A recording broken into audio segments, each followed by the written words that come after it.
వైఎస్ఆర్ జిల్లా ప్రొద్దుటూరు వైసీపీలో వర్గ విభేదాలు తారాస్థాయికి చేరుకున్నాయి. ప్రొద్దుటూరు వైసీపీ ఎమ్మెల్యే టికెట్ రేసులో తాను కూడా ఉన్నానని కొత్తపల్లి మేజర్ పంచాయతీ సర్పంచ్, జిల్లా సర్పంచుల సంఘం అధ్యక్షుడు కొనిరెడ్డి శివచంద్రారెడ్డి ప్రకటించడం ప్రొద్దుటూరు వైసీపీలో ఎమ్మెల్యేతో అంతర్గత విభేదాలు మరోసారి బట్టబయలయ్యాయి. ఎమ్మెల్సీ రమేష్ యాదవ్ పుట్టినరోజు సందర్భంగా నేడు జిల్లా సర్పంచుల సంఘం అధ్యక్షుడు శివచంద్రారెడ్డి మరికొంతమంది మున్సిపల్ వార్డు కౌన్సిలర్లు కలిసి ఎమ్మెల్సీ రమేష్ యాదవ్కు శుభాకాంక్షలు తెలిపారు. అనంతరం జరిగిన మీడియా సమావేశంలో జిల్లా సర్పంచుల సంఘం అధ్యక్షుడు శివచంద్రారెడ్డి మాట్లాడుతూ ప్రొద్దుటూరు వైసీపీ టికెట్ విషయంలో జగన్మోహన్ రెడ్డి మంచి నిర్ణయం తీసుకుంటున్నాడని, ఈ సందర్భంగా తాను కూడా ఎమ్మెల్యే టికెట్ రేసులో ఉన్నానని జిల్లా సర్పంచుల సంఘం అధ్యక్షుడు శివచంద్రారెడ్డి ప్రకటించుకున్నారు. జగన్మోహన్ రెడ్డి ఆశీస్సులు ఉంటే తామందరం కలిసికట్టుగా పనిచేసి 30,000 మెజార్టీతో గెలిపించి ప్రొద్దుటూరు ఎమ్మెల్యే పదవిని జగన్మోహన్ రెడ్డికి బహుమతిగా అందిస్తామని వారన్నారు.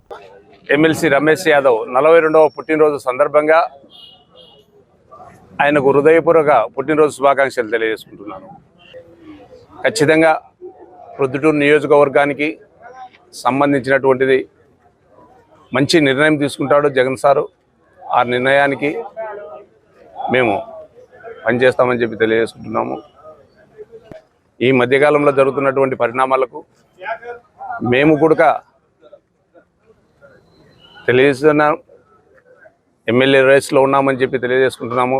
ఖచ్చితంగా జగన్ సార్ ఆశీస్సులతో ఆయన గినుక మాలో ఇస్తే నేను మొన్న చెప్పాను 30,000 ఓట్ల మెజార్టీతో గెలుస్తామని చెప్పి ఆయనకు కానుకగా ఇస్తామని చెప్పి తెలియజేసుకుంటున్నాం. మేమందరం కలిసికట్టుగానే ఉండి ఏ సమస్య